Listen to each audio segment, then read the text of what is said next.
Sababu nyingine ambayo inaweza kusababisha baadhi ya wanawake kupoteza hamu ya tendo la ndoa ni trauma ambazo zinatokana na mchakato wa uzazi kuanzia ujauzito na hasa kwenye kujifungua.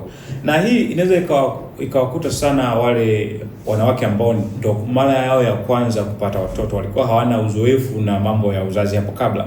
Kwa hiyo kuna baadhi ya matukio yanaweza yakatokea wakati hasa wakati wa kujifungua, ambayo pengine yakamfanya yule mwanamke baada ya pale aseme sitamani tena kupata mtoto hivi karibuni.